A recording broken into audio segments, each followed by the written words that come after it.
Hi, this is Paul, and I have a special guest today, Kristin Kobes Du Mez, if I said that correctly. Close enough. Kristin Close enough. Kobes Du Mez. Du Mez, okay. And I say that because I told her, I said, you know, if her name was Huizinga or Plantinga, two names I regularly hear butchered in the regular press. I know how to say Huizinga and Plantinga, but all these strange Dutch names that we in the Christian Reformed Church try to, you know, are comfortable with. And then here's one I didn't know, but we'll talk about that a little bit later. Kristin is a professor of history at Calvin College. So this makes this a very special treat for me because I got my degree in the history department at Calvin College. I graduated in 1986. Took me 5 years to get through because I didn't decide on a major until my senior. I didn't decide pre-sem till my senior year, and I needed 2 years of Greek for Calvin Sem at that point.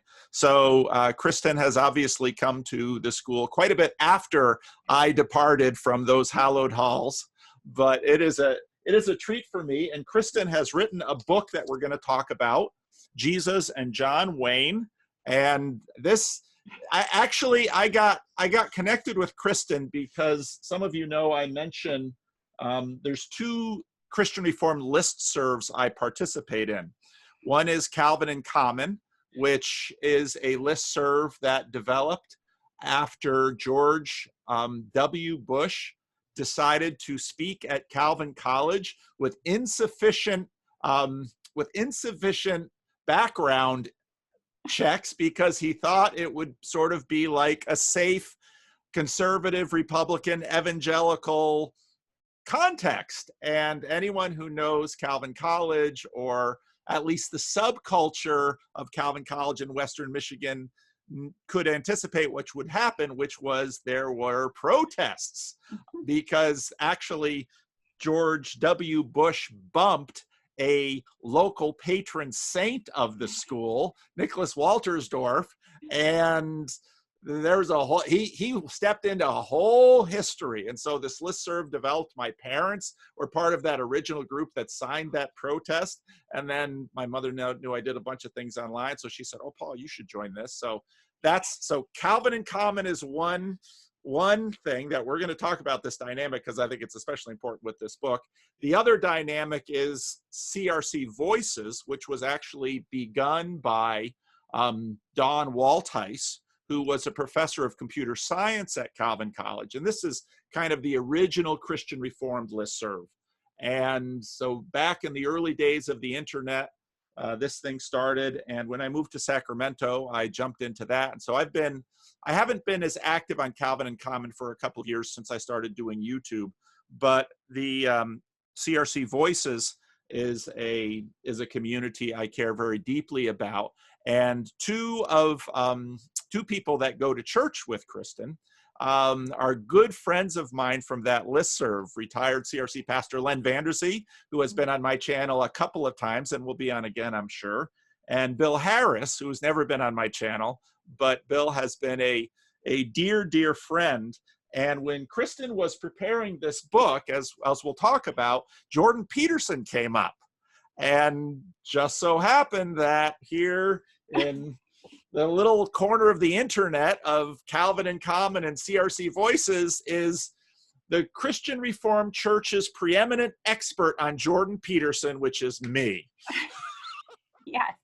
But Jordan didn't really make the book. I only saw one reference to him in the book. Yes. But we'll get there anyway. But I don't want to just jump in. And I want to give Kristin a chance to share her story because so Kristin's on now. Rudy Gonzalez of Christian Reformed Race Relations is going to be on in a couple of weeks. That's going to be another interesting conversation. So I'm super happy to have more Christian Reformed voices on this channel. So Kristin, thank you so much for coming. And thank you for being here. Oh, thank you so much. I really appreciate it.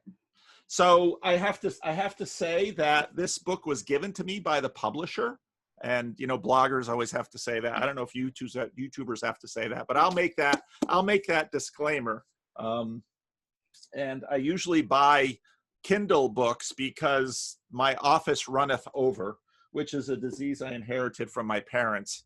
But let's start, Kristin, with you, and tell me a little bit about where you grew up and the whether faith was a part of your household and what that was like.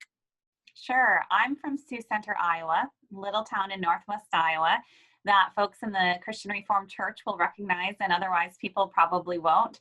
And I did grow up in a little Christian Reformed enclave. So my mom was an immigrant from the Netherlands, and my dad was an ordained minister in the Christian Reformed Church and a theology professor at Dordt College. So that's my pedigree.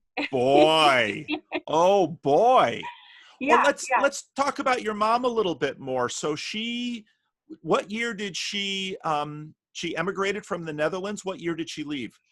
I think it was 47. It was just after the war. Just after the war. So she was part of, so in terms of CRC history, there was a wave of immigrants that came after the war. My grandfather actually took a church in Owen Sound, Ontario.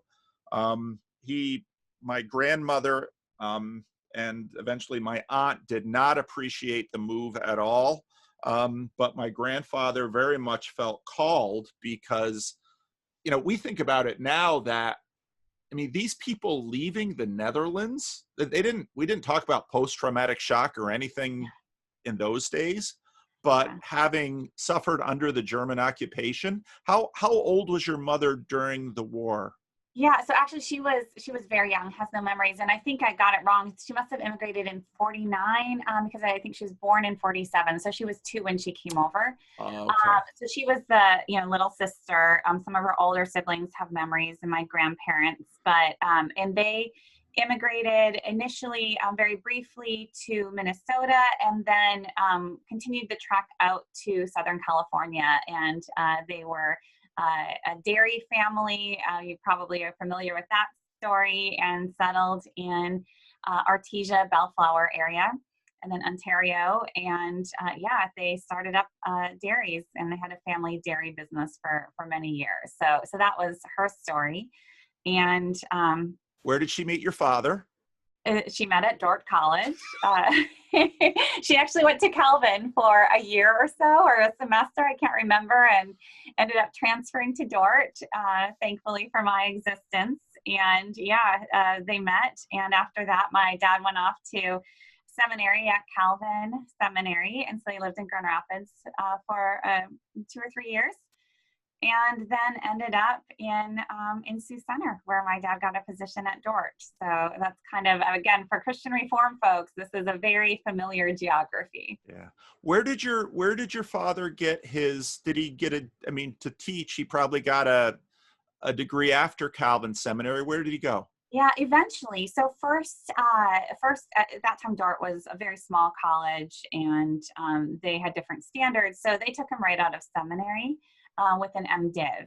Really? And then, so it wasn't until I was in high school that he went for a PhD, and then he got a PhD at Florida State University, which was a great adventure for my family. We got to move to Tallahassee, Florida. That's when I learned that, the Christian Reformed Church was a very tiny denomination in the broader landscape of American Christianity. Nobody had ever heard of it in Florida, or at least in Tallahassee. And so it was a real learning experience, culturally, religiously, in so many ways. It was actually a really great time. Wow.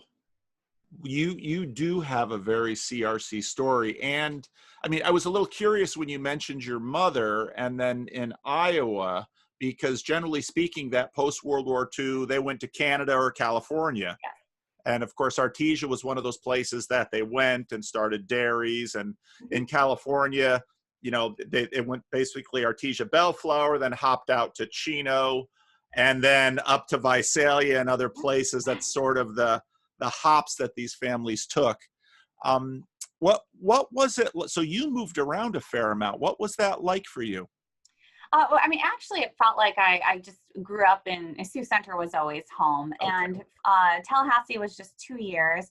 And then my third year of high school, I guess I had 1 year in Northwest Iowa, 2 years in Tallahassee, and then I was an exchange student in Germany for a year, which also gave me a different vantage point on not just on my own tradition and in my own religion, but also very much American culture and American history.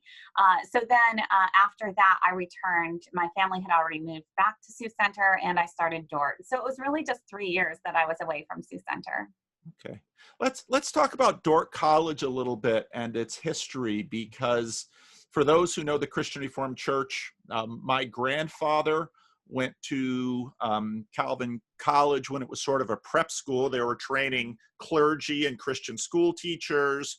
And so then my grandfather went there and then to the college. My great-grandfather, I learned this a few years ago, my great-great-grandfather was Jewish, and we don't know why he left the Netherlands and then assimilated with all of the Dutch Calvinists in Spring Lake, but he did. So then my great-grandfather was a house painter in Southeast Grand Rapids, and well, actually they were living in Spring Lake, and his wife died in childbirth with their sixth child. And after she died, they left Spring Lake and moved to Southeast Grand Rapids. And my grandfather, that's where my grandfather met my grandmother. Southeast Grand Rapids was very much a CRC enclave at the beginning of the 20th century.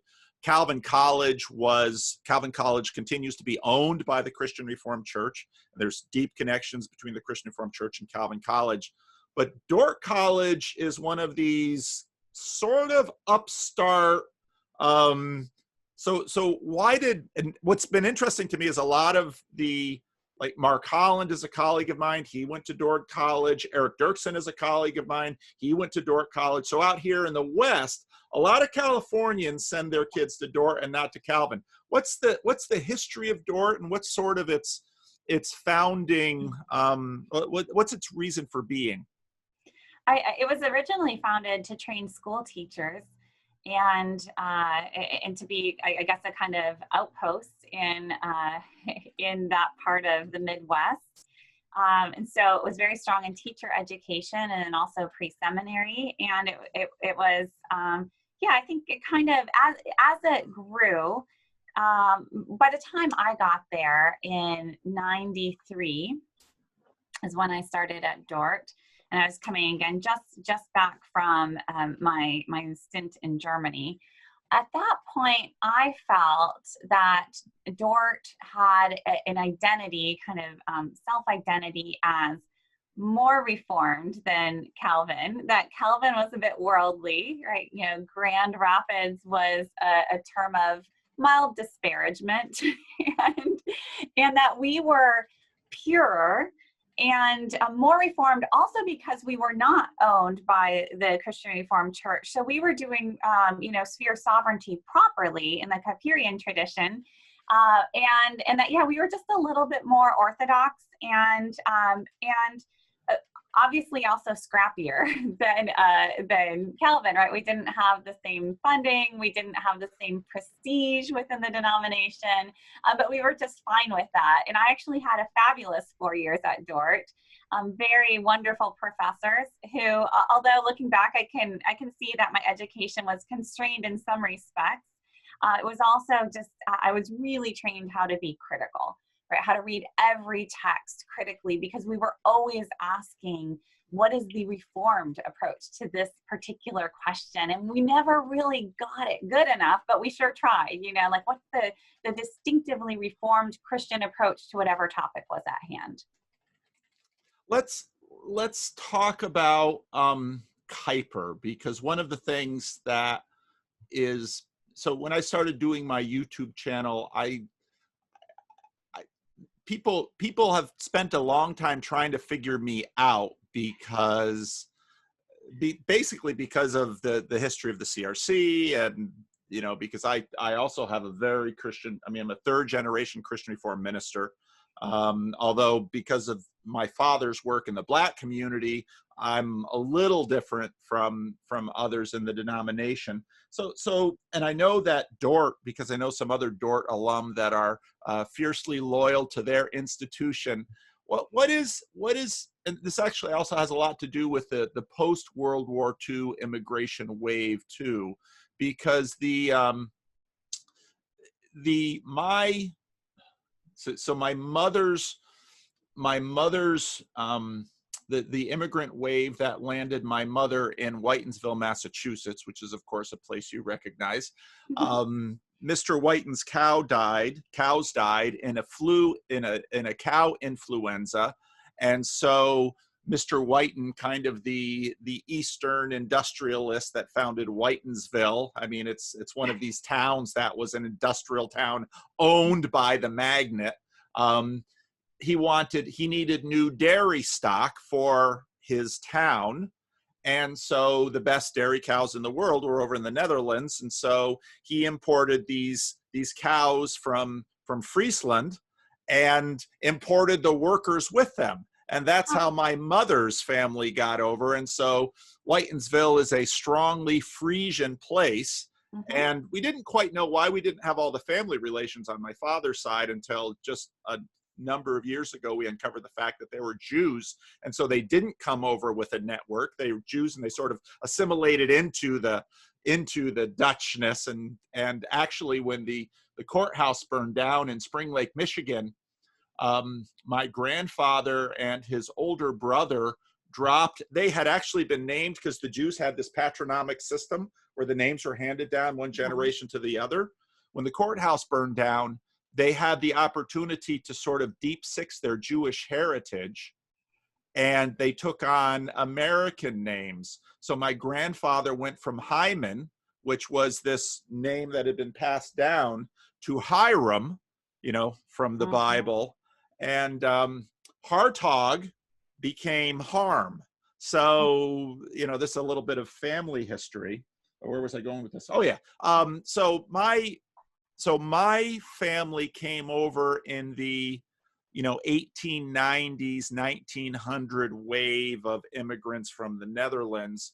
But after that, of course, Abram Kuyper. Well, I've talked a little bit about Abraham Kuyper. Let's talk a little bit about Abram Kuyper and how he factors into the Christian Reform story. And, especially Dordt College, because in some ways I got the sense that when Dordt was founded, they were going to be the pure Kuyperians, as opposed to those watered down sorts, because the Western Michigan immigration wave was back in Raleigh in the 19th century. So maybe you can flesh out some of that for us.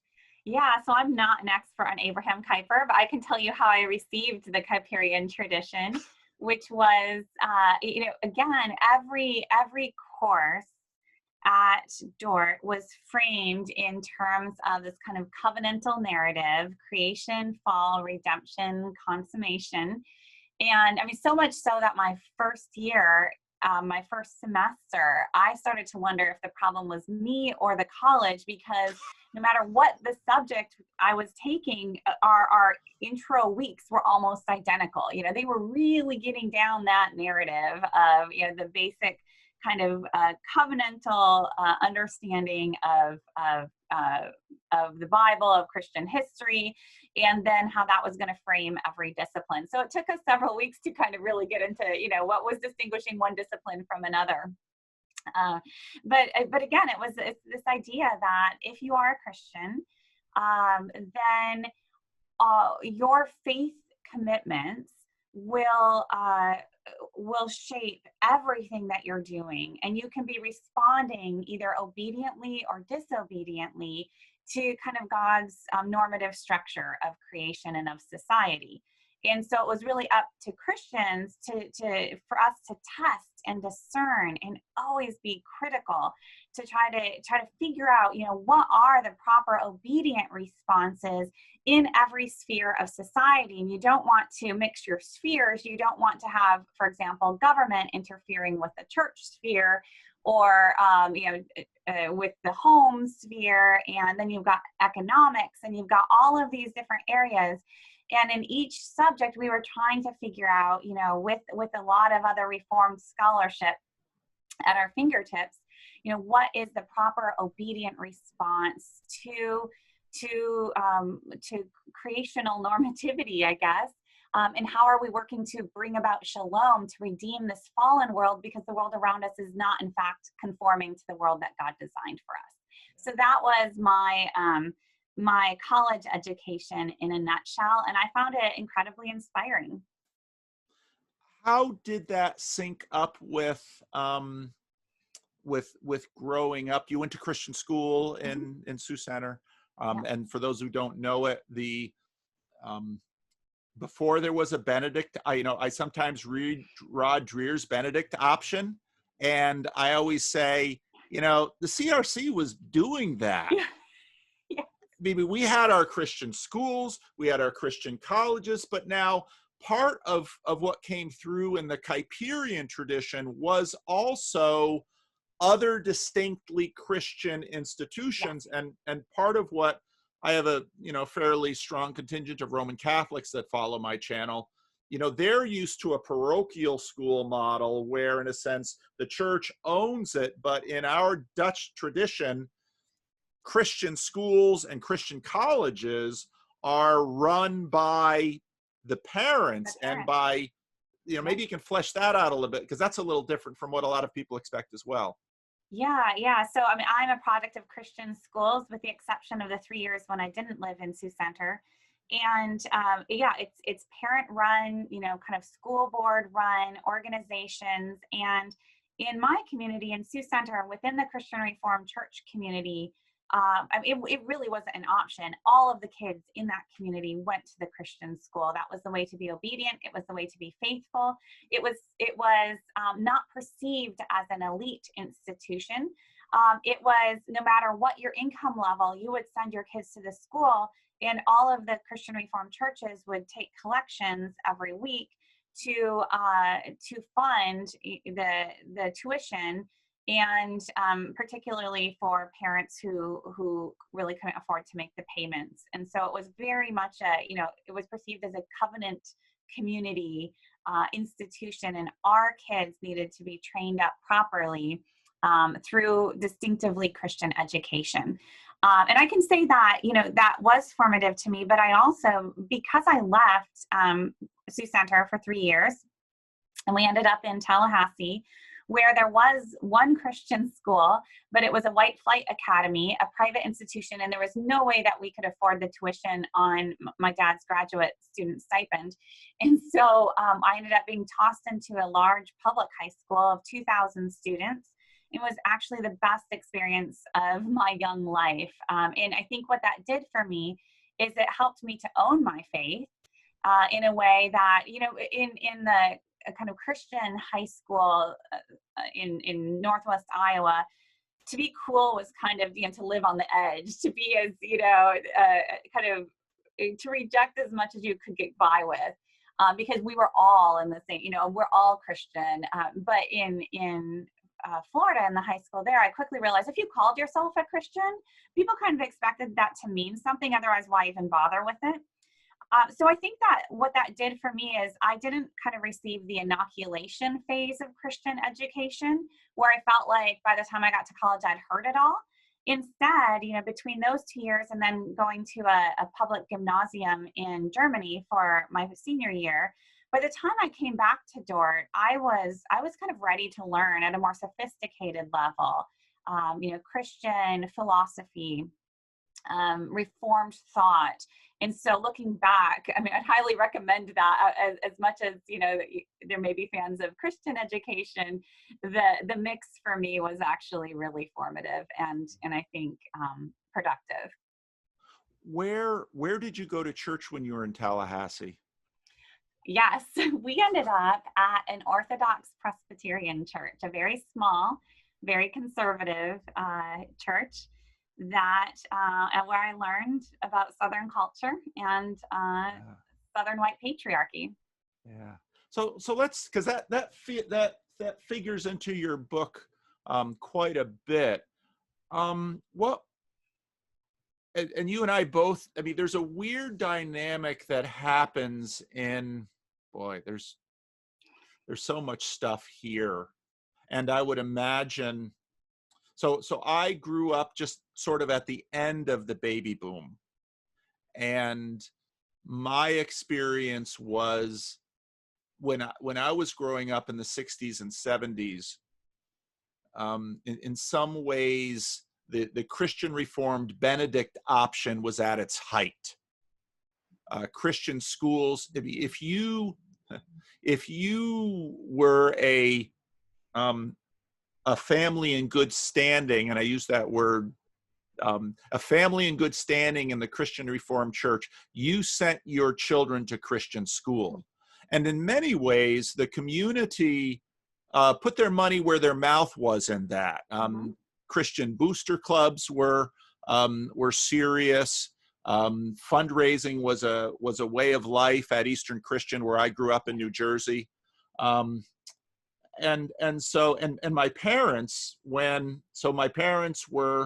my father and mother went to Paterson, New Jersey in 1960 to sort of take over what had been sort of a sandwich and gospel ministry by the CRC, who I think, so the CRC in the 50s and 60s were moving out of Paterson. Have you read Isabel Wilkerson's The Warmth of Other Suns? Wonderful book. And so, when I read this book a few years ago, it was like coloring in the black and white pictures of my childhood, because suddenly I understood where all these people I grew up came from culturally and socially. So, and so my parents moved there in 1960, and my father, his job was to take what had been sort of this gospel mission type thing. This gets into the whole Christian Reformed tradition of chapels as opposed to churches. Churches were places where pretty much mostly Dutch white people were going to church and did the program. Chapels were places where the rules could be a little bit looser. And so I grew up in a chapel. And my father's job was to, of course, turn that into a church. And so, of course, the civil rights movement happened. And so that was a very big part of my growing up. But I still went to Eastern Christian. So, all of these, I can't talk about any of this stuff with hardly anybody else, because nobody knows about this stuff where I live, at least. And so all of these dynamics, but when as you described well, I think when I grew up in the baby boom years and sort of at the end of the baby boom years, I'm kind of on the cusp between the boomers and the Xers. You very much did have that dynamic that the upbringing was almost smothering, to the degree that in order to have status in your school, you had to be somewhat of a rebel. Yeah. And so we had, wasters and potheads and all of that. And you'd think, well, how would you have that in a Christian school? Well, in our Christian schools, the dynamics were very different than, let's say, what you would find in a Christian school that would be spun off, let's say, by an Assemblies of God church. Okay. And so a lot of people don't recognize the fact that the Christian school environment in North America is also a very diverse ecosystem. And in the Christian Reformed Church, because of our Kuyperian discipline, we established Christian schools international, but basically CSI schools. And so all of these Dutch Reformed, now we had an American name on it, but we all kind of knew who we were. My sense is, and I'd love to hear your thoughts on this, that part of what I saw in Grand Rapids, let's say, so I was at Calvin College from 81 to 86, and at the seminary from 86 to 90. Part of what I saw in sort of the post-baby boom affluence was sort of the breakdown of some of this Benedict option mentality within the Christian Reformed Church. Increasingly, some missional people, like my parents, they founded an inner city Christian school in Paterson called Dawn Treader, when Eastern Christian closed down the Passaic school, which was sort of the last school left in the inner city areas. But Christian schools increasingly did take on a sense of elitism, especially in some places like Grand Rapids or New Jersey. If you go to the Wikipedia entry for Eastern Christian, most of the notable alumni are Peter Kraft, who of course was a notable Calvin College defector from New Jersey who joined the Roman Catholic Church. But almost all teen pop stars from Eastern Christian. And when I read that, because when I went to Eastern Christian, there was not going to be any teen pop star that ever came out of who we were, because the closest thing we got to dance was the Klompen, in Holland, or maybe you guys did that in Iowa. Yeah. And my sense was that Iowa, Sioux Center, Iowa, Northwest Iowa, partly because of its immigrant ethos, its immigrant ethos, its isolation, and Dordt College and this sort of neo-Kuyperian wave, in some ways the dynamics were different. Absolutely. I think that's very accurate. Those dynamics might be shifting a little bit. I get back to Sioux Center fairly regularly, but I'm not really embedded there. And in the last 15 years or so, there has been a significant wave of Hispanic immigration into the town. And so for the first time, I think you've got some clearer kind of differences between the Christian school and the public school, particularly in terms of race and ethnicity and socioeconomic differences. And so, things might be changing in terms of the relationship of the Christian school now to the rest of the community. But certainly when I was there, it was not perceived, certainly by me, as elite, simply as they were side by side. If you were like really Christian, meaning Christian Reformed, you went to the Christian school. And if you were less than Christian-ish, so if you were Assemblies of God, or if you were RCA, then you went to the public school. And so now, again, I was younger, so maybe there was some elitism that I was not aware of, but looking back, I see no evidence of that at that time. But now I live in Grand Rapids. My kids go to Ada Christian School here in Grand Rapids, and I've watched, as a historian, kind of come to understand the history of Christian schooling in Grand Rapids. And even though originally, as you say, it was kind of this, it was intended to be an expression of this Reformed Kuyperian commitment, it also ended up being an elite educational system that ended up leaving, in some communities in Grand Rapids, the public school system high and dry. Yeah. It did exacerbate segregationism. And that's also the legacy we live with. So, and we participate in. And so as a kind of insider outsider here in Grand Rapids, it's always interesting to me to hear a lot of folks in the CRC defend our Christian schools by going back to this, these lofty ideals, theologically, culturally, and pretend like we are not also part of this history, and that we are not complicit in educational inequities and residential segregation that we've actually exacerbated because of our Christian schooling. And so we really have to hold both together, I think, and we cannot absolve ourselves of the historical consequences of our actions by, holding up some theological ideal. And in Grand Rapids, there was, my parents were involved in first eCump, which was sort of a booster system to allow. So in the church I grew up in Northside Chapel, and then in Madison Avenue, which were sort of the two churches in North Jersey that became majority Black congregations. They had eCump, which was basically a booster club, which is what churches usually had. They very much in the 60s and 70s they were sort of resisting this.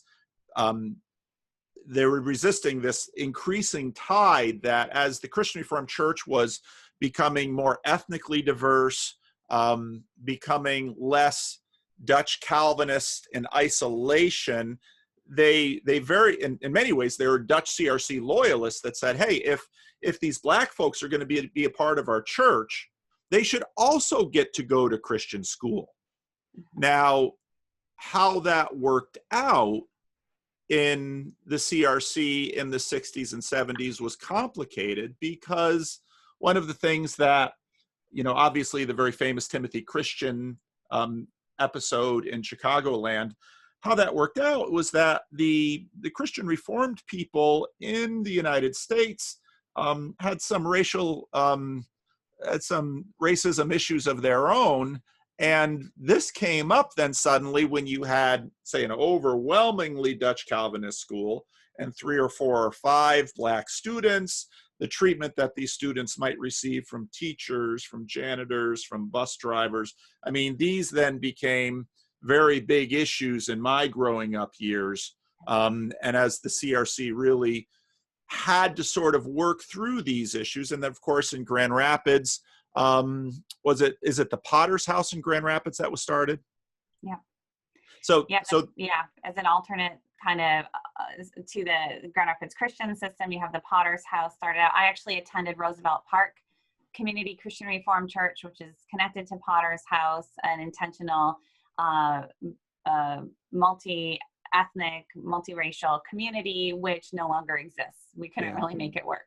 Yeah, I was the best man in Reggie's wedding. Oh. So I know Reggie pretty well. Yeah. Reggie and I went to seminary together. We met at seminary. We lived across the street from each other. Yeah, well, the CRC is a pretty small place. It is. So I'm really curious about, because, part of my concern about your book with a lot of the people I talk to is they're going to read it in a certain way. And if they don't understand who you are and where you're speaking out of, they're not, and so I'm trying to avoid that. And that's part of the reason I want to do a lot of this biography. But now, of course, I didn't know a lot of this stuff. And so it's all getting even more interesting for me because I've read the book. But I want to hear about your experience of Christians, because, the strange thing about Florida is the further you go north, the further you go south. Tallahassee's. Oh, yeah. It's Florida with a Southern accent. Yep. And so masculine and femininity, which is a big theme in your book. So my sister moved around quite a bit, my sister and my brother-in-law, and they spent a fair amount of time in Raleigh, Durham. And so I saw how, so my niece had some formative years in Raleigh, Durham. And so I'm really curious about going to high school, first time at a public school, going to an OPC church. Yes. Now, they're not all the same, but they've got a reputation in the CRC. And then, was it an integrated high school at all, or? Yes. So this for you. So when my grandfather moved to Owen Sound, Ontario, and threw my aunt into that world, which she didn't like, she cried for a few days, she said, when she moved there. You got thrown into a very different world, and I'm really curious about how this formed you and how this changed your view of Christianity, of masculinity, femininity, all of this, because of course we can talk about the male-female dynamics in history within the CRC, and there are certainly some connections between that, but I would imagine in the South, that's a whole different ballgame. Yeah, so, it didn't feel like an incredibly disruptive experience. It was just a fabulous experience. I had so much fun. I think that partly by growing up in Sioux Center, Iowa, I always yearned for adventure, right? I wanted to see the world outside, and I finally got to do it. And so it was a wonderfully diverse school. The way that Tallahassee responded to school integration mandates was that they carved the city into 4 pie slices, inner city to suburbs, and then there were 4 high schools. And so, every high school kind of got a bit of each sector. And so they were racially diverse. And my parents told me later that they sent us off that first day with great fear. and, you know, wondering what they were doing. They had only ever sent us to Christian schools. They had gone to Christian schools, or at least my mom had. And so it was just wonderful. You know, I met so my closest friends were from India and Indonesia, and there were African American students and Jewish students, and just the ethnic and racial diversity was it was just incredibly refreshing and dynamic. And then I realized that I was weird, that I was, you know, that the fact that I was Dutch was just charming to people. And I thought Dutch was standard, right? Everybody I knew was Dutch. And now I was getting all these questions about tulips and wooden shoes, and I was thought to be adorable. Same thing with the Christian Reformed Church, right? You know, people would ask, you know, when it came out that I was a person of faith, you know, well, I learned very quickly to not even bother saying I was Christian Reformed because no one had ever heard of that. So then I learned to kind of situate the Christian Reformed Church within this broader, you know, tradition. Well, I was Protestant, and that was helpful. I wasn't Catholic. So I was Protestant, and then it's kind of like Presbyterian, and usually somebody had some reference point to that, and that's as far as we could get, really, which was fine, you know. So it really helped me understand my own positioning. But then in terms of attending this very conservative Southern Orthodox Presbyterian church, where there were signs on the doors of the Sunday school rooms, if a man is present, a woman may not speak. For a time, some of the women in my church ended up wearing head coverings because they read that passage and decided they could be more faithful by covering their heads in church. So I mean, it was, we were ruled by the session, the ruling elders, you know, very hierarchical. One of the leading families in this small church, their sons went to the Citadel, so this kind of Southern military history. So I guess you could see some of these connections in my book, but I was utterly unaware of this. To me, these weren't even religious distinctions so much as they were just massive cultural distinctions. And we were only visitors. We knew we were only going to be there for a couple of years. We were always seen as, you know, the Yankees from the North, but, you know, we were embraced as that. We were not trying to change anything. We were just visitors who were welcomed. Now, I will say, in that school, homeschooling was the standard approach to education. And so— For Christians? For Christians, yes, in the church, in the Orthodox Presbyterian Church. So we were seen as these real renegades to be attending the local public high school. Everybody else in the church was either part of a tiny Christian school or homeschooled. Homeschooled really was the preferred mode of education. So many of my church friends were homeschooled. So this gets so Dutch bingo-y. What church did you go to in Iowa? First Christian Reformed Church, Sioux Center, Iowa. And you didn't have signs on there about, you know, once boys get to be 13, you can't have a woman Sunday school teacher? No, I guess I just didn't age through that system. But, you know, my church was also patriarchal. All offices were closed to women. Elders, deacons, pastor remains to this day. So a woman could be a Sunday school teacher, but, you know, we didn't even have female ushers back then. And it was just the way things were. It was biblical obedience. It was standard Christianity as I grew up. And I really didn't question that at all. Looking back, I can see that in all likelihood, given my interest in religion, that and my deep faithfulness really growing up, that I would have likely been drawn to the ministry if I had been male. But that just never occurred to me as an option, even though technically it was an option by then within the CRC. In my home community, you know, I certainly didn't see it as an option for myself. So I didn't want to, you know, kind of make waves, or that wasn't the path that was set out for me at all. And so it's kind of, I guess I became a religious historian instead, and ended up preaching through history and through writing instead of standing behind a pulpit. Okay.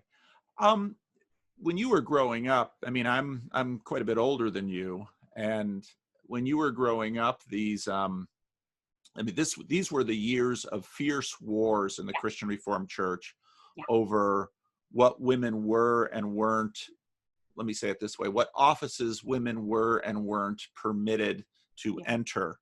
Laura Smith was just ahead of me in seminary. And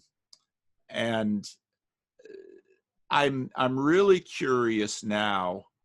Often what happened in Christian Reformed churches at that point was that people would choose their CRC based on which side of that fight they were on. So your parents were going to a church that was not pushing those boundaries. Were your parents sort of, were your parents in alignment with it? And I'm going to use two terms that are, I really try to be careful about some of these in-house terms. There's the complementarian and the egalitarian. The egalitarian are generally open to women serving in all offices of the church. The complementarian are against it. Where were your parents in that? So in Sioux Center, there was only one of the 4 Christian Reformed churches at the time that for which this was even an issue, and that was Really? Covenant Christian Reformed Church. So Okay. that's where, if there was going to be a fight, if there was going to be an issue, I mean, and it took them a long time. First, they voted to approve women as deacons, but then there wasn't enough of a majority within the congregation to actually nominate women to serve as deacons. And so I think that church over on that part of town was where that happened. In my church, as far as I was concerned, it was never, and I mean, in my experience, I'm sure, you know, maybe in the all male, I want to say session, but that's the Presbyterian word, consistory, maybe it came up. It certainly never filtered down to me that this was a topic for discussion. But my dad, again, was a theology professor and ordained minister. And so I really deferred to his views on this. And as a theology professor at Dordt, he trained women who went on to the ministry. But he himself was not supportive of that in terms of our church or the denomination generally. But he was not kind of militant in that. And again, he really mentored students who went on, female students who went on to serve in the ministry. But for me, I grew up, so I was born in 1976, that can kind of date me. But I was aware of these debates when I was in high school. They didn't really affect me at all. And I found them, frankly, quite dull. It seemed to me that there were entrenched views. You were either for or you were against, and that was that. So I just found them tiresome. And it wasn't until I actually got to graduate school at the University of Notre Dame to study American religious history that I suddenly discovered, first of all, women's history. My first semester there, I read a book about women's history, and I was just blown away. It was a study of changing ideas of masculinity and femininity in early America, and how these ideas intersected with economic changes and with racial identity. So, I mean, that says a lot, right? You know, gender history.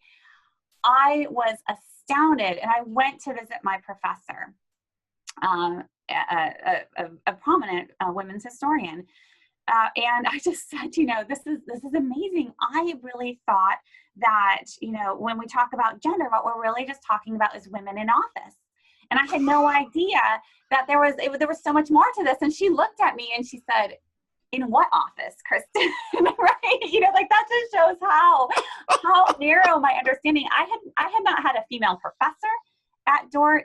I think I read one book by a woman in 4 years at Dordt, and that was Mary Stuart Van Leeuwen's book, Gender and Grace, and that was it.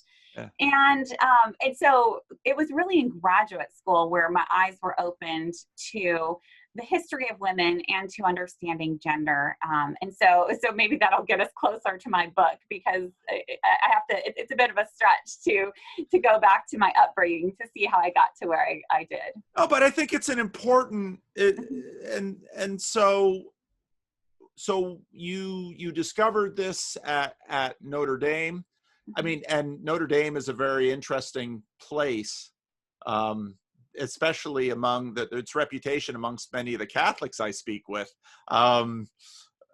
So why this particular, so you decided at this point that this wanted to be a focus of yours in terms of your historical work? Yeah, so I went to Notre Dame to study religious history, religious and intellectual history, because I thought that was the history that really mattered. That was my own formation. It was religion and intellectual history, and that's what I wanted to study. And I went to work with George Marsden, who is a prominent Christian scholar, and so it was kind of continuity. He was the Christian historian that you wanted to work with. And so that's how I ended up at Notre Dame. And it was that first semester when I was introduced to women's history that I added an emphasis on women and gender to my study of American religious history. Okay. And I Notre Dame it has a reputation among Catholics, but the Notre Dame history department, because of George Marsden's presence there, and then later Mark Knoll came, it actually was a magnet for conservative evangelical students within this larger, Catholic context. And it was actually a bit of caused some rifts in the department. We had Catholic students, and then we had this whole cohort of almost all male students, conservative evangelicals, including for a short time, Bob Jones IV. So that kind of tells you, and many of the students, yes, at Notre Dame, you know what that means. Wow. So many of my classmates were coming from Moody and from Wheaton. And that's where I really started to understand American evangelicalism.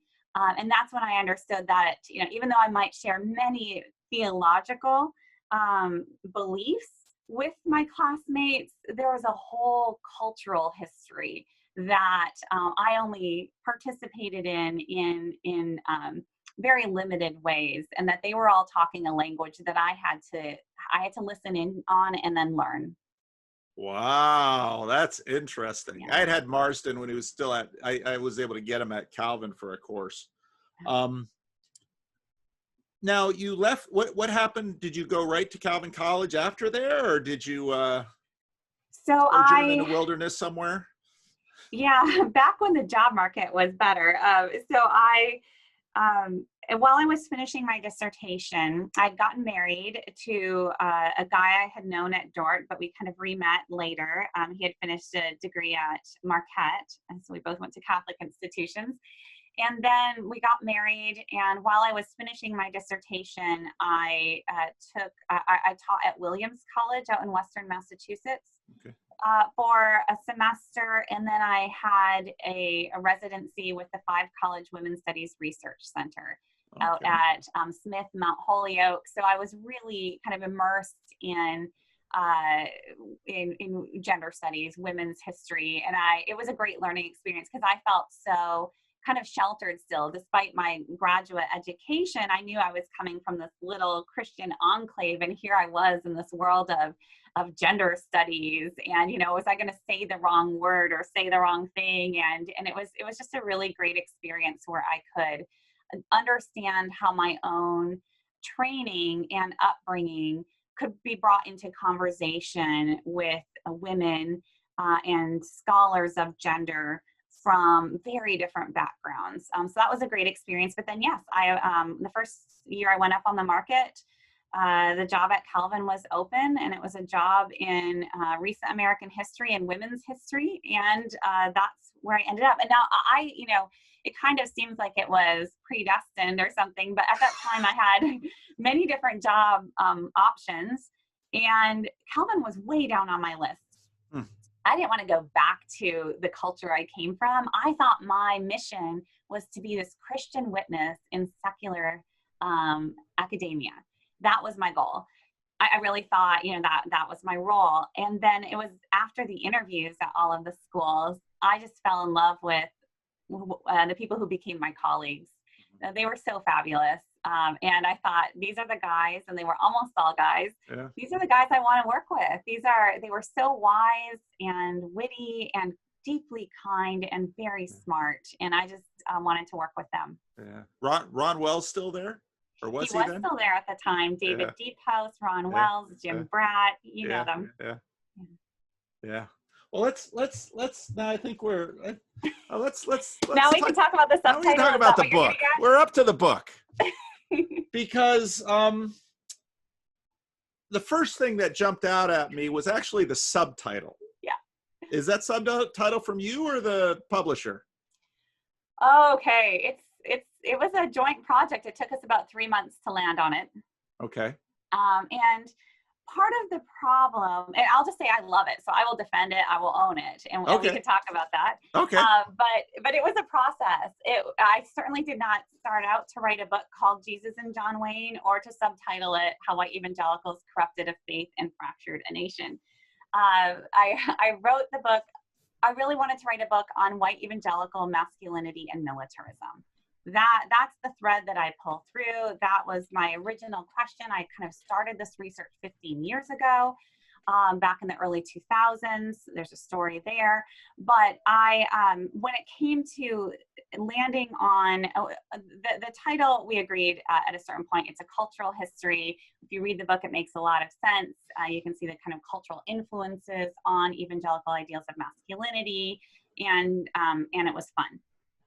But on the subtitle, they my publisher rejected the use of the word masculinity and militarism. And so I was kind of hamstrung in that I couldn't use the words that I've always used to describe this project. They said that they were too big, and this is a trade book, right? It's a book for general audiences, not for academics. And so we started the process, went back and forth and back and forth. And at a couple of points, I mean, my editor was amazing. We agreed on everything except the subtitle. We went back and forth so many times. Then finally, he and I found one that we liked. I don't even remember what it was. We were so relieved because we were running out of time. And we were celebrating. And then a week later, the sales team said, it's a no-go. So we had to start from scratch. And then in the end, they needed white evangelicals in the title. And they wanted the How White Evangelicals blank and blank, and they left that up to us. So it came down to either transform the faith and fractured a nation, because we wanted to get the kind of larger political framing in there with the second part. And then I made the final call between transformed a faith and corrupted a faith. I said, in the end, transformation can be a good thing. And I am writing as a Christian, and I am writing, there is a normative claim that runs right underneath this book.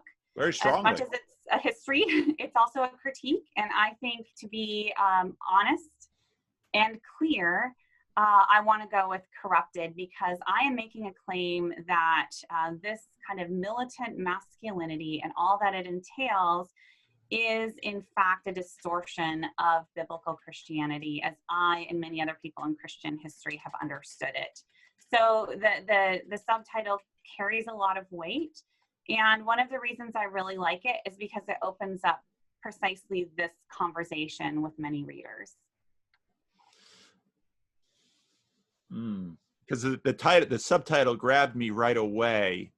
And the reason it grabbed me was, to me, it asked the question, what was this faith prior to white evangelicals that, and supposedly this uncorrupted faith that united the nation? And so I had, I got my degree in history, and I've always obviously given my history, been very interested in religious history and knowing a bit about American religious history. And actually, in preparation for this, I've done some additional reading and study.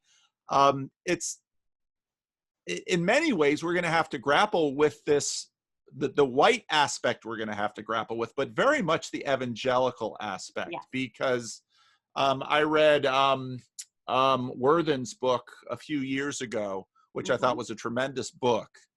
It was very helpful for me, and of course George Marsden, and who is probably, both of us would agree, he's sort of the definitive scholar on the history of fundamentalism. And so let's talk first about evangelicals. Who are you talking about? That is the question of the hour, right? In the U.S. Media right now, and also among historians, I will say. And I had no desire when I started this project to get involved in these debates. I thought I was going to do what most historians of evangelicalism end up doing, which is very early in the book, drop in the Bebbington definition, this 4-part definition of evangelicalism. They're conversionists, they uphold the authority of the scriptures, they're activists, right? This was, and you know, the centrality of Christ. That was going to be it. And then there, I've done that. Now let me tell the story I'm going to tell. As I was doing this research, I began to realize that that was insufficient. That was not the kind of theological rubric was not sufficient to explain what we were seeing, and to really capture the movement that I was observing, the people that I wanted to talk about. And I think this gets back to my own encounter with evangelicals in graduate school, right? Where I thought, now, wait a minute, I could check those boxes, right? I mean, the conversionism may be a little iffy. You know, we don't talk about being born again so much in the Christian Reformed tradition, but come on, authority of the scriptures and, you know, like count me in here. But there was always this distance. And where that distance was diminished really was when I could relate in terms of popular culture. I had listened to Dobson growing up and to focus on the family. I had shopped at a Christian bookstore. I listened to only CCM, Christian contemporary music, growing up, right? I thought secular music was evil. And so those were my points of contact with the evangelicals that I met who had grown up and gone to Wheaton and to Moody or even to Bob Jones, right? And so I think I've just always, and then I studied cultural history. I got trained in you know, thinking about cultures, thinking about how meaning is constructed, how identity is formed, how communities, how boundaries are drawn around communities, and who exercises power in that process, who gets defined outside, and who gets to do the defining. These are all the things that really came through my academic training. And that really, I think, is reflected in my understanding of who evangelicals are. So it's not that I say that theology is unimportant, but we have to understand evangelicalism also as, frankly, a consumer culture. And so you might not attend a quote unquote evangelical church, and what is even that anymore? But if your religious formation is coming through whatever you're buying at your local Christian bookstore, back when there were Christian bookstores, you know, the distribution channels, if you're listening to Dobson's Focus on the Family every single day in your home, if your minister is going to John Piper's, you know, pastor's conference, right? These are the kind of influences that I want to think about when we think about what it means to be an evangelical. And I will say, this book has been out for 6 weeks now. I think I've received more than 150 letters in those 6 weeks from people who are sharing their own stories with me and showing all of the places where their own stories intersect with the story told in Jesus and John Wayne. But there's something about, you know, I love Molly Wortham's book, a kind of intellectual history of evangelical thought. Very important. I don't see my work as displacing hers. I want to bring it alongside. What did this look like for the people in the pews? You know, what was evangelicalism? What is it as a lived religion? And then I saw also, frankly, my students coming into Calvin, some of them traditional Christian Reformed students, many of them now coming from broader evangelical backgrounds. And, you know, frankly, brilliant students, but for many of them, highly theologically illiterate, right? And so and surveys that are coming out too, testify to just within evangelicalism, high degrees of theological illiteracy. In fact, many evangelicals hold views that, you know, would count as heresies. So if that's the case, you know, can we say that to be an evangelical is really about adhering to certain theological doctrines, or is it something else? And so that's, again, where I look at this at evangelicalism as a cultural and religious movement and an identity. And that's really fundamental to this project. I think I think you're right. I've often told people evangelicalism really isn't an ecclesiological movement. It's an economic market. That's what it really is. It's not a church. It's a marketplace. And especially, now this gets complicated too, but especially in the in the time of the rise, and again, I'm old enough to remember the rise of the moral majority. Of course, Jerry Falwell Sr., Jerry Falwell Jr. Part of what I would have liked to have seen, now I'm going to be the old man who critiques your book. Part of what I would have liked to have seen in there would have been more of a recognition of the dichotomy of sort of churched and unchurched evangelical culture. Because I think one of the things that we saw in the Trump election, where you had some pretty high profile never Trumpers who were out there. I forget his name. He was, pretty high up in the Southern Baptist who, Russell really, Moore. yeah. And even some, we can talk about Rod Dreher. I mean, Rod Dreher is an almost never Trumper, if you read his blog enough. But a lot of the history here is not happening within churches. Now, a good bit of it is, and there certainly are churches that are, participating in this. And part of my concern pastoring a church in Sacramento, which is obviously a fairly political town, being a state capital, is I have always really tried to pastor a church which is not defined by your political party.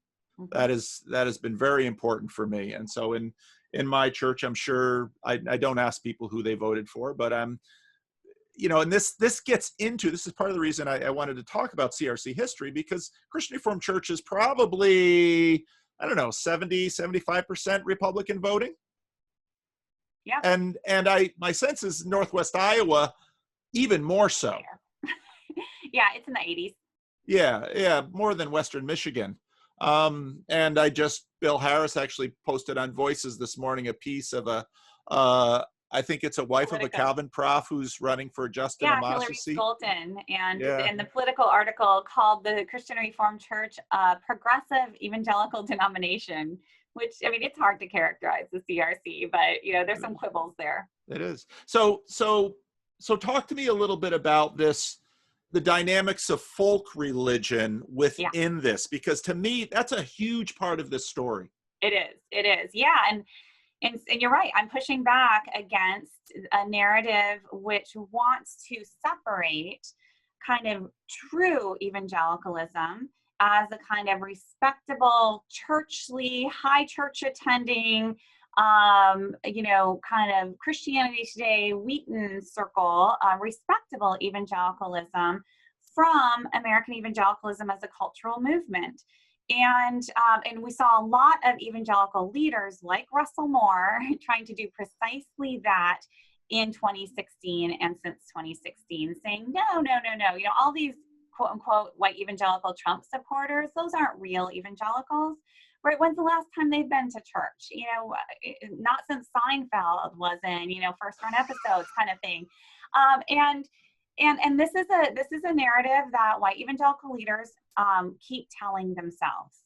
And I'm absolutely pushing back against that in a variety of ways. First of all, there was kind of one survey early on that suggested that this might be the case, but that's been debunked by numerous surveys since that show that white evangelical levels of support for Trump are actually highest among those who are regular church attenders. So there's that. But I really wanted, when I looked at watching the campaign underway in 2015 already, and the evangelical support for Trump did not start from the top, right? It was not the leaders themselves who were leading. It was grassroots, which is why, again, I'm looking to popular culture. I'm looking at what has formed the faith of these individuals so that they were leading the movement, not their pastors. Their pastors felt powerless. Pastors who said voting for Trump is a bad thing were punished and silenced. Just ask Russell Moore how that went for him, right? And so I really wanted to look at what was forming people through their lived religion at the popular grassroots level. And then I look at culture and consumer culture, but then I will also say that, what I want to do or wanted to do was, identify what then kind of bonded evangelicals, cultural evangelicals, by which I mean, cultural and religious evangelicals, with maybe secular conservatives or with God and country conservatives. And you see all kinds of overlap between church-going conservative white evangelicals who are reared on Christian contemporary music, Christian publishing, Christian radio, and this kind of God and country faction. And in terms of cultural identity, they are united in an identity and political identity far more than, say, a conservative white evangelical would be with a progressive evangelical.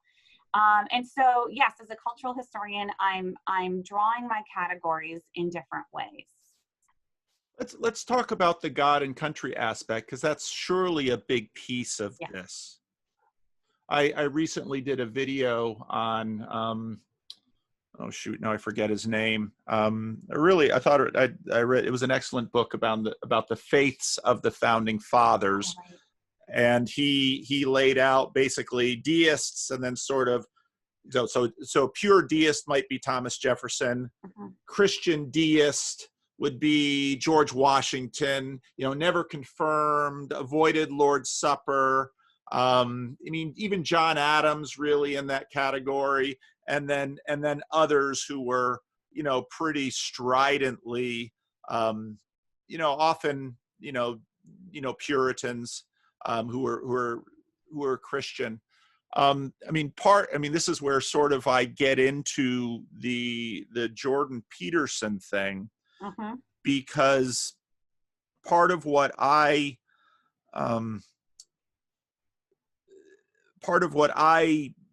first noticed in Peterson, well, obviously his obstinacy about just his general obstinacy. Well, one of the things that I learned when I moved west was that in American culture, there's North and South and West. And West is different. So I grew up just outside of New York City, Mm-hmm. went to school in Grand Rapids, did some time in the Dominican Republic outside the country, and then out here to California. And so part of what's important to understand about Jordan Peterson is his Northern Albertan roots, because there's something very West about Jordan Peterson. Anyway, Peterson comes on the stage as someone who wants to categorize himself as a classical liberal, in which he sort of differentiates himself from, when I was growing up in the CRC, because of the tradition of the CRC being against theological liberalism, people who were for women in office called themselves progressive within the CRC. They didn't call themselves liberal, because if you'd use the word liberal, you'd lose the fight in the CRC. Yeah.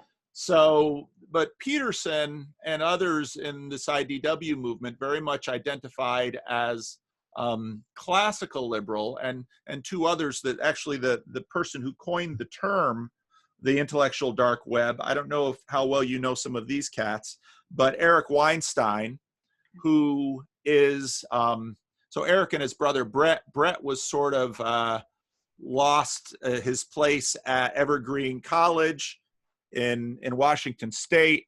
Both Eric and Brett were Bernie supporters. And so in a lot of ways, I think part of what we've seen, and you could tell this with Trump coming into office, is that in many ways, some of these traditional labels of liberal and conservatives have been breaking down over the last 4 years. Yeah. And you have somebody like David French, who is PCA out of Nashville, who's a never Trumper. Yep. Maintains his presence in the PCA. So in a lot of ways, this Reagan era framework that we've been living in since Reagan has sort of been breaking down with Trump. And it's going to be very interesting to see what happens in 2021 if Trump doesn't get reelected, what this looks like. But I think you're right in paying closer attention to the deeper cultural and, dare I say, archetypal elements of this. And this is very much where we get into Jordan Peterson, because this God and country stuff, I mean, there's been this deep movement to baptize Washington particularly. It's harder to do with Jefferson, obviously. And that's been a long tradition of God and country. And of course, in our growing up, this was something that, as Dutch Calvinists, we had a lot of resistance to. Yes, exactly. And, even a CRC offshoot of, Herman Hoeksema, who took on some CRC fame during the First World War over his obstinacy of resisting the impulse by many CRC churches to plaster it with flags, because Deutsch and Dutch sound a whole lot alike. They do. So what are the roots? What are the roots of this God and country ethos that is, and why is this so deep, particularly? Well, see, it's really hard to talk about because, again, my mother from New England, that God and country stuff is in New England. It's different in New England than it is in Tallahassee, and it's different there in LA too. So maybe you can frame some of that for us. Oh, yeah. I mean, you can, if you look to American history, you can see different manifestations, and it can be easy to just say, look, continuity, we see the same thing. But as soon as you dig into the historical context just a bit, you see that there's a lot of kind of change over time, a lot of differences across these different contexts as well. So I would say the story that I tell, and one of the real problems with this book, which we may have chatted about briefly before, was where to start. Right, this is a trade book. It's already, contains a pretty big swath of American history, and we're talking religion and politics. So there's a lot in there. But where do you start a book like this? And I knew I really wanted, the 60s and 70s, absolutely critical, but you can't start there. You at least need the 40s with the rise of the National Association of Evangelicals, of Billy Graham, World War I, leading into the Cold War. And the Cold War is such a critical backdrop for precisely what we're talking about. Right here we have a communist threat, and communism is anti-God, anti-family, anti-American, and it's a very real existential threat. So that, I mean, you really cannot understand the rise of the religious right without placing it just securely in that Cold War context, and then particularly against the backdrop of the Vietnam War, and that going increasingly poorly. That said, you also can't really start there, right? And so what I tried to do is just drop some hints for some continuity and change in earlier American history. One of the points that I wanted to touch on, because it'll be important for understanding more recent history, very briefly, ideas of Southern masculinity in Southern evangelicalism. Because initially when evangelicalism came to the American South, it had some real egalitarian impulses. It was disrupting existing social hierarchies, as evangelicalism has a tendency to do, right? We're all responsible to God and can respond to the Spirit's call. And so there are very real egalitarian impulses there. Over time, Southern evangelicals found a way to kind of resist those and instead embrace this kind of masculine culture of honor, white patriarchy, and to baptize that as properly Christian, properly evangelical. So that's one, I think I spend maybe a page on that. But then if you follow migration patterns in U.S. history, you can see how that Southern evangelicalism ends up becoming Sunbelt evangelicalism by the mid-century, and by the 1970s, with the rise of the religious right and what some historians have called the Southernization of American religion, that kind of goes national. So that's one of the strands that I follow. Another moment would be, I talk about Teddy Roosevelt briefly and the American cowboy ideal. And I wanted to do that simply because the writers of evangelical masculinity that I surveyed, they talk about Roosevelt and they talk about cowboys. And I wanted to show where that's coming from, where that mythology came from, how it then dovetailed with Southern ideals of masculine honor and militancy, so that we have something kind of in the North and the South uniting American Protestants.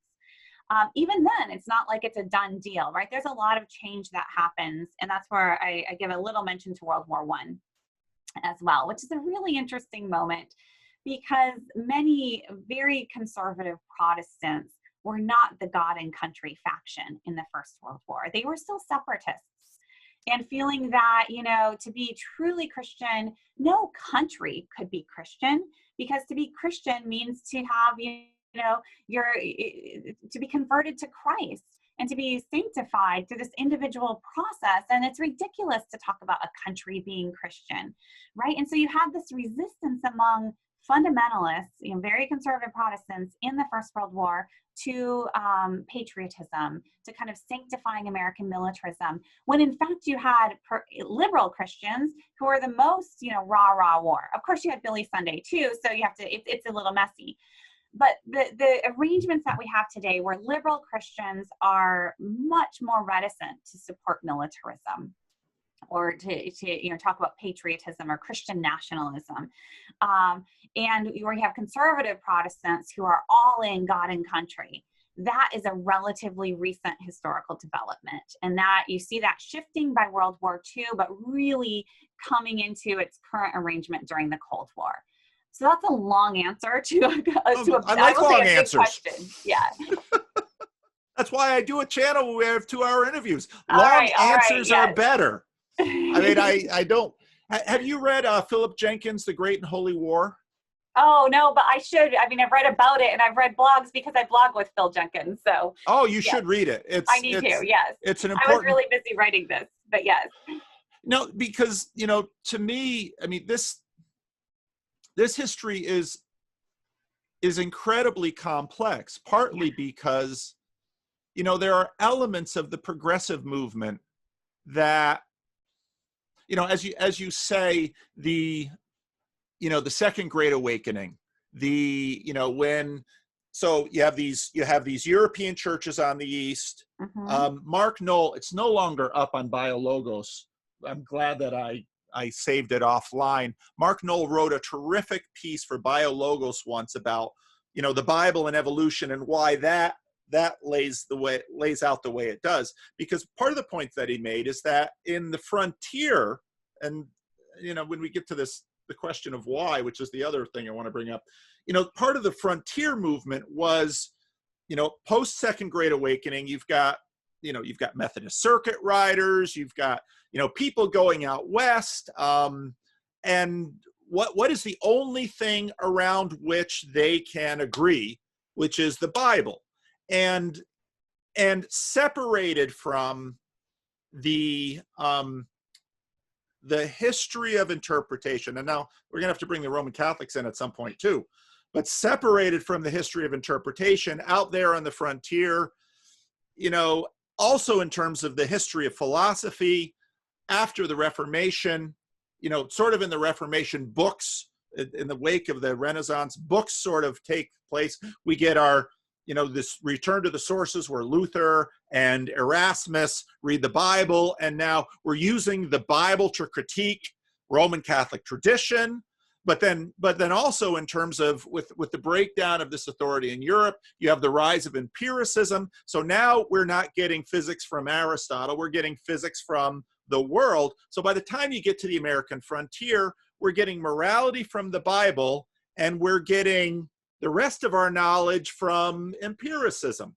And of course, you've got the modernist fundamentalist, which, this history is just enormously complex. Yes. And I thought Mark Knoll in that paper did a nice job of talking about how the Bible became to be read as it was in this, what basically becomes, you've got the history of anti-intellectualism in American history, basically you know, the Bible in the book of people who don't really have the equipment to be self-reflective in thinking about philosophically what it is to read a book. And, you know, that as opposed to what's happening out east with everything going on. I mean, certainly this is a part of the story, and I think deeply rooted, let's call it, you mentioned students coming to Calvin with low levels of biblical literacy.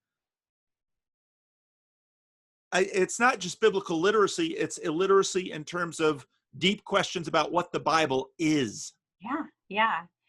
Yeah, so yes, this deeper history is fascinating and relevant. And I would add one other kind of twist and turn in the early 20th century. I'm not sure if you've read Tim Glegg's book, Guaranteed Pure, on Moody Bible Institute. No. But it's not just a book on the Moody Bible Institute. I think you would love this book. And Glegg is also a former student of Marsden's, so we were classmates back in the day. But he wrote this really brilliant study of early 20th century evangelicalism, where he demonstrates how it was deeply influenced by modern marketing and modern advertising. And so this idea of, especially with the decline of denominational loyalty and, you know, the longer history of the democratization of American Christianity, the Orthodox Christianity gets kind of repackaged through the fundamentals and through borrowing from modern advertising techniques, like from Quaker Oats, is a beautiful example where you can kind of have the trusted purveyor of biblical truth, and it will be guaranteed to be pure, to be trustworthy, to be, and these impulses of purity and of marketing really do start to take hold within early 20th century evangelicalism. And what Glegg does so smartly is to demonstrate how this is a fundamentally new way of understanding church and understanding authority, and you know, really understanding Christianity in America. And so he really pushes back against using the term conservative for what we would generally call conservative Protestants, that they were incredibly innovative and in fact revolutionary in how they understood their faith, how they understood the Bible even, and how, you know, and what they were doing to modern Christianity. Even though if we follow, one of the main things that they did was to brand their own innovative Christianity as traditional, as old-time Christianity, right? And so this is a part of the story as well. And a lot of historians are really thinking about, you know, how does the market shape and market economy shape American religion? Yeah. Well, that's, I mean, part of the, and you didn't go into it much in your book, but it's, of course, the history of dispensationalism, because many of these groups become deeply dispensational. And, you know, for us in the Christian Reformed Church, I mean, Christian Reformed Church history also has some of these elements of, you know, what Christian Smith calls biblicism, partly because of, I mean, the particular history of the church in the Netherlands, the Afscheiding and the Doliancy, and some of that. And then, of course, when CRC people come to America, you have this assimilation process. And part of, obviously, what's been deeply impacting Christian Reformed Church history has been basically the CRC has been pulled apart by the tectonic plates of the mainline and then the evangelical. But, and now increasingly also sort of what I call the Reformed Catholic, which CRS is part of that faction, really, because it's a neo-sacramentalism, which actually I think ties into Jordan Peterson more. You know, part of what I also, what one of my critiques of the books would be, I think you let some of the mainliners off the hook here, because you know, a lot of this, the mainline church, the way the mainline plays in this history is integral. I often tell the story, just you know, if you read Chuck Colson's Born Again, you know, there's this moment when when Coulson, after he's going through all this travail because he's in deep water over Watergate and everything, he basically comes home and says to his wife, honey, I'm a Christian. And she's like, I thought we were Episcopalian. And this, part of the reason that, and I've just been reading Jenkins' book on, his new book out on the religious left. Mm-hmm. Part of the reason the moral majority sort of took over, and we're seeing this played out in the Reformed Church of America right now, is basically after the Cold War, the near complete collapse of the mainline as a vibrant religious force in America today. Yeah, so if it makes you feel any better, my next book is kind of tracking that history just a bit. So there's only so much I could do in this book, and I was picking a strand and running with it, and more interested actually in, I think even our categories of evangelical and mainline are largely artificial. There's a reality that we're getting at there. There's a denominational identity, but again, if you think of evangelicalism, for example, as a kind of consumer movement. Look at the Bible studies that many mainline churches are holding. Where's their literature coming from? Where's their Sunday school material coming from, especially in more rural areas? Many mainline churches are thoroughly evangelical. So, I understand that our social scientists need to use different categories and they're not going to deviate because that'll throw off all of their, the historical comparisons. But again, as a cultural historian, I hold those rather loosely. But you're absolutely right. So my next book is a book on essentially the religious history of Hillary Clinton. And so I trace this kind of fate of the mainline and of progressive Christianity through her own life experience. And on the one hand, yes, you can see this kind of collapse, not immediately after World War II, but by the 1960s increasingly. But you also see this, what the period that really fascinates me is this vibrant, progressive Christian theology in the 1960s. That they are saying that the mainline church is, kind of stale and has sold out to American culture, and there's no truth there. You have kind of evangelicals, conservative evangelicals, pursuing this rightward direction. But for a good 10 years, you do really have, I've read all of the issues of Motive magazines, for example, and looked at the Methodist student movement during this time. And it is stunning theology, like meaty theology, grappling with the big questions of the age. And for me, the question that I really want to explore in this research for my next book is what happened? What happened in the 70s and 80s? How much of this is a story that's internal to mainline churches? And how much of this is also the story that I tell in Jesus and John Wayne? Because we can also look at, say, the Southern Baptist Convention and test out these theories there. Is that mainline? Is that evangelical? What even is that? And up until the 1970s, really, you can make an argument for both. But certainly by the end of the 80s, it's very clear. But there's a lot of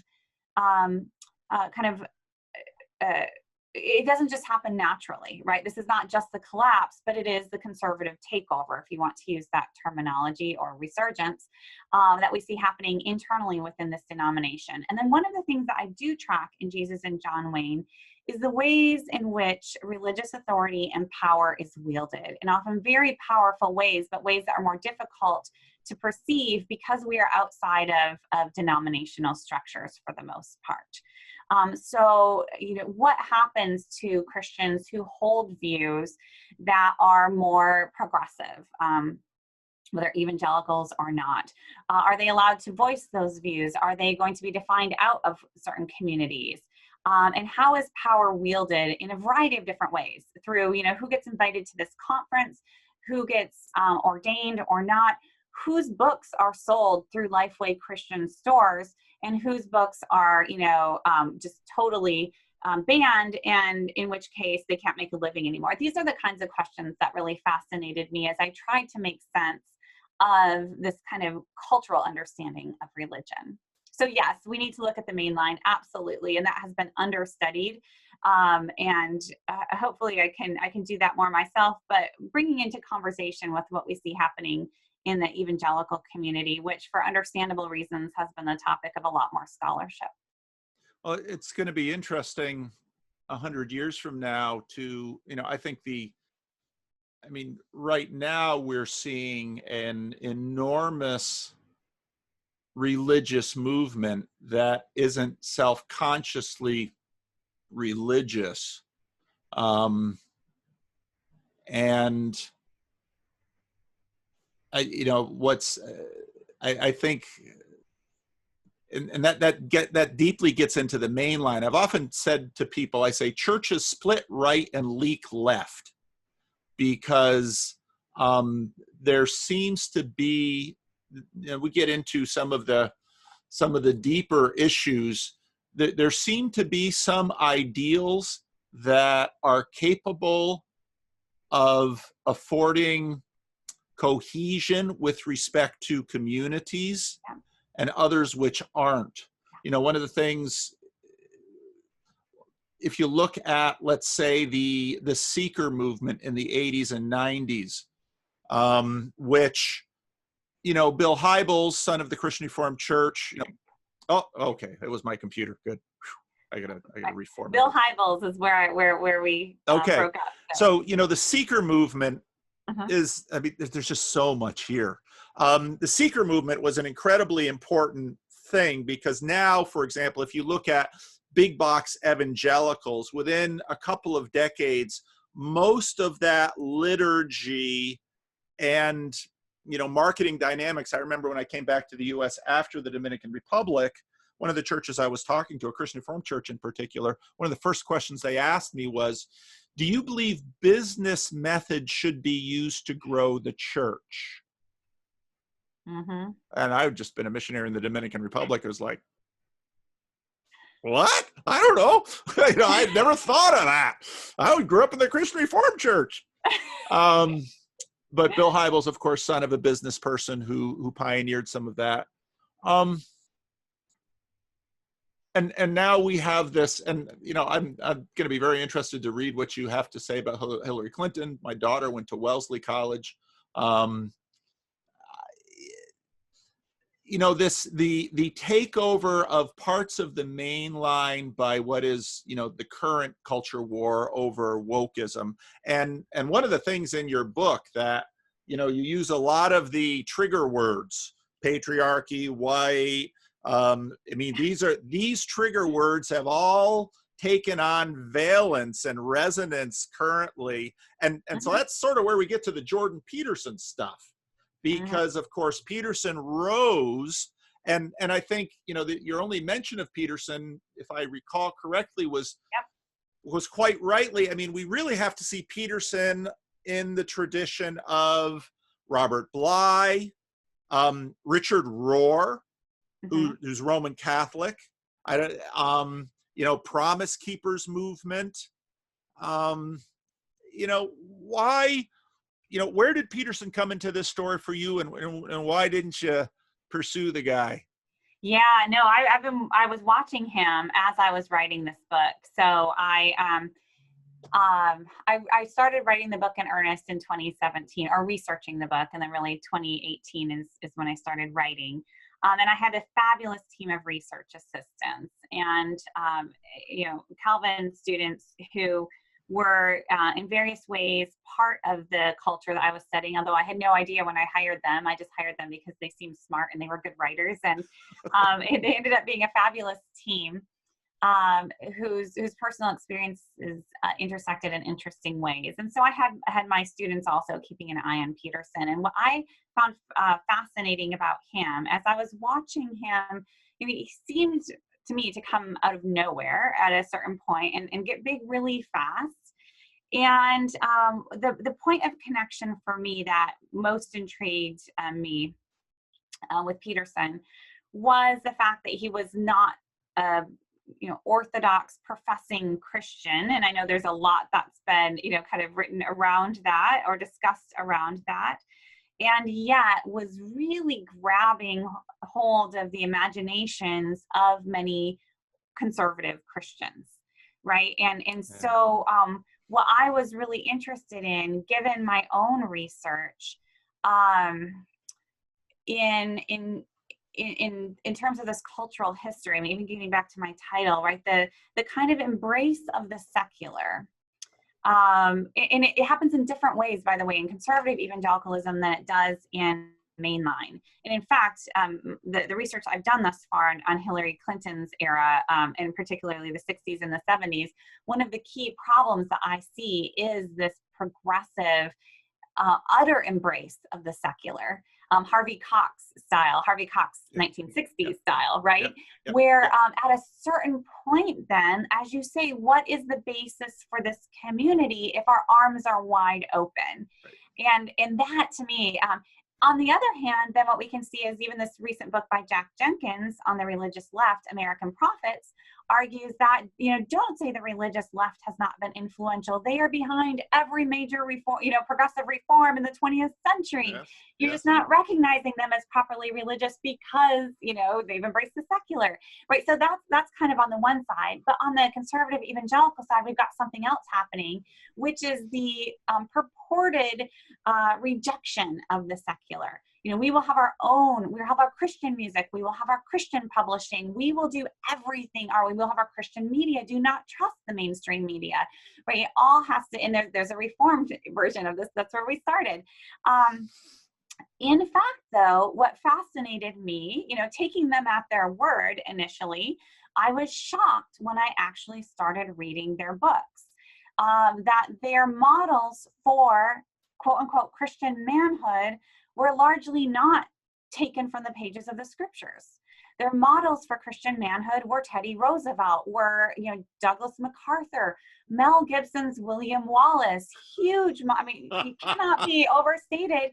John Wayne, right? Fill in the blank. And so that's actually what really intrigued me.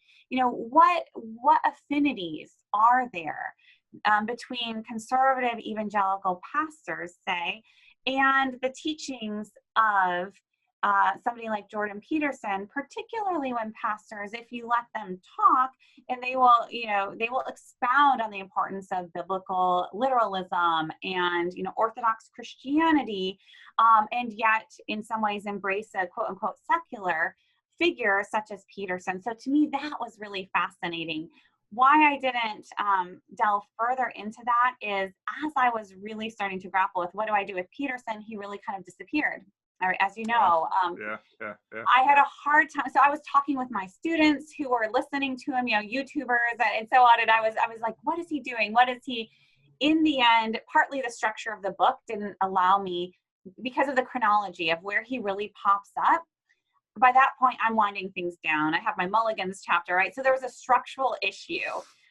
But as you see, I name dropped him. And I went back to my editor twice in the final stretch. I'm like, can I even do this? I don't talk about Peterson at all, but here's why I have him, because he still is an open question to me. And then he disappeared. Yeah. And if he comes back, I really want, I want to continue this. He's like, oh yeah, absolutely, put him in there just to ask this question of how do we make sense of Jordan Peterson? And for readers who had no idea who Jordan Peterson was, they would just, go to the next name on the list kind of thing. So that was my interaction with Jordan Peterson. And I found I was kind of unable to fully tease that out, in part because he disappeared from view right at the point that I was really starting to pay attention and wonder what all of that meant. Well, it's proud you could not. Peterson is seen as playing into this story in a way that he doesn't, because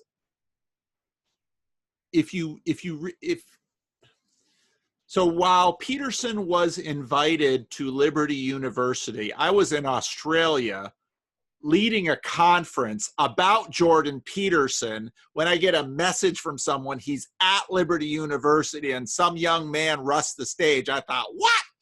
and but Peterson, I mean, the difficulty you have with Peterson is that he would be a fascinating subject for you to really delve into, because really it's not so much John Wayne, it's Jung, it's Joseph Campbell, it's Star Wars, Right. it's and Although so what I will say is, so it's not John Wayne, but evangelicals aren't John Wayne for the sake of John Wayne, but they love their heroes, right? Right. And in particular type of the heroic.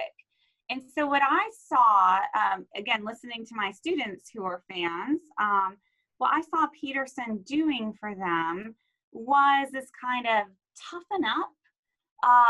The kind of liberal world in which we're moving, this political correctness is softening us. This is not really this is not good for our masculinity, for our identity, for our humanity. And those were the points of affinity that I was seeing in the circles that I saw. But actually Peterson is not part of the story, precisely because he is kind of on the fringes, a dynamic that I have not seen fully played out at this point. And then he's Canadian, right? But the heroic ideal, I think that there is an affinity there. What that turns out to look like, is an open question. Conservative evangelicals have been remarkably consistent as they seek out heroes. And, I trace that in this story. Their manly heroes fit a pretty similar mold all the way through. And so even John Wayne isn't the, fully embodied John Wayne. It's a mythical understanding of John Wayne taken from a few of his greatest hits. And it's more the cultural appropriation of John Wayne, right? So this is the kind of mythology that we're dealing with here. Yeah. But it is then conflated with, or it stands in as kind of God-ordained masculinity. This idea that that men are drawn to these mythical heroes reveals the blueprint that God designed them according to. Right? That's very much through the literature that I read, and frankly, as a Calvinist, I think I've got some questions about that, about how we understand God's design through perhaps, human impulses of that sort, if that makes any sense. We could do a whole nother couple hours. I am fully convinced you and I can talk a long time. Well, because that is, oh boy. Because I didn't set out to become an expert on Jordan Peterson. I was very interested in him because I originally was wrestling with a lot of the stuff that C.S. Lewis wrote about in his book Miracles, which is sort of his longest apologetic work. And I was wrestling with the question of how can people go to church, read the book of Genesis, which pretty clearly is a picture of a disc with a dome with waters above and waters below. And yet when we go to church, as I was being asked to give these little lectures sometimes at different schools out there, a little short introduction to Christianity, and I was asked questions like, how many of you believe the world is round? And then they'd all raise their hand. I'd say, how do you know this? And they'd all kind of stop. Well, we saw that picture. Well, what makes you so sure that's not a fake? And, and so I got into Peterson, very much in another realm, because, when you look at what is his most important contribution, which is maps of meaning. I mean, these are deep questions that I mean, he's no literalist of the Bible by no means. No. And so right, nor are the men that I study, actually, although they will claim to be, which is a difference.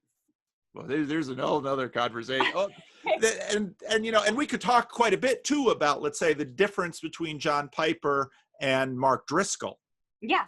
And then the contrast between Mark Driscoll and Rob Bell. Mm-hmm. Because, you know, part of what we're seeing right now, let's say, in the rise of woke religiosity, in the rise of Oprah-esque religiosity, that is just as deeply connected to the American marketplace. In fact, if you had to line up everyone sporting Black Lives Matter rainbow flags versus, let's say, Hobby Lobby Chick-fil-A faction, there's no question who's got the bigger audience here. No, this is exactly, I totally agree. Absolutely. And this is how we should be thinking about religion. It really is. You know, whatever the terms, you know, if you're using woke pejoratively or not, you know, I've used the term Hobby Lobby Christianity. I don't intend it to be pejorative, but, you know, this is what we're talking about, right? And and so people's identities are wrapped up in this. And when you take on the identity, you kind of take on the whole package. And it becomes very difficult to extricate yourself from one part of that package. And that would be true for the woke religiosity that you're talking about. Absolutely. Just talk about Christians in the Democratic Party, right? If you, that Politico piece that we were just talking about. And then, yeah, that we've got this Oprah Christianity or religiosity, right? Celebrity culture, which overlaps with each of these, but is not entirely overlapping. And yeah, these are the ways that I think we need to productively think about Christianity, not as biblicist or liberal, or, you know, that these categories are not irrelevant, but they are not the sole explanatory factors. Yeah. And now with Kanye, I mean, there's another book for you in the future. Yes. You know, I think there's another cultural historian who is taking on the Kardashians, and I cannot wait. And that is not my calling. Well, let me be a good. This is the book, and I don't know. Some of my people, like my mother, would love this book. This book is exactly where my mother is at. Some of the other people, only about half of the people who watch my channel are in the US. So that's part of it too. And it's a very American history. But I sure am grateful that you came on my channel and indulged my complete, you know, I'm so nosy about people. I can sit in front of a person and just keep them asking questions because, and again, partly because of your background and my background and some of the things we have in common, and some of the mutual interest that we have in terms of these issues. You and I can talk forever. But any questions you have for me that you wanted to get in? Because these videos are long and that's the way my channel goes. But if you have any questions for me, I don't want to cut those off. Oh, no, I just want to thank you for your engagement with the work. I know we're coming at the topic from different perspectives, different places, even as we do have quite a bit of overlap. So I've really enjoyed this conversation. I'll also say that, you know, this is a very American history. At the same time, there's been pretty interesting global, I guess, interest in the book. I was on German public radio, on Deutschlandfunk, and also next week, I think it is, I'll be on ABC Radio Australia talking about the book in a pretty lengthy segment. And I've done some work in the UK as well. So I think that the world right now is trying to understand American politics and American religion. And, you know, if you can talk about cowboys and John Wayne, that only helps. Well, that is true. Wow. Yeah. Australia and Germany. When I talk to Europeans, I mean, and maybe, you know, this whole question about why the frontier mythology continues to captivate not only American minds, but the world's imagination about America. Yes, exactly. and how those things play. So, well, I'll end the recording and just close out. But again, I just want to say thank you, Kristin, so much for coming on the channel, for giving me your time, for giving me all this time, because I know often these little book blurbs are little book blurbs, but I want,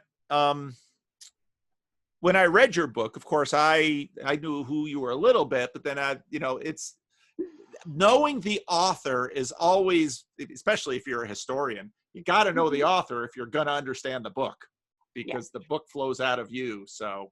Yeah, well, and for anybody else who has any questions about who I am or where I came from, I'm going to send them right here, so they can get everything they ever wanted to know right here. This will be the only interview of its kind on your book. I promise you that. The only 2 hour, absolutely, yes. So, all right, I'm going to end the recording right now, but again, thank you for being here. Thank you.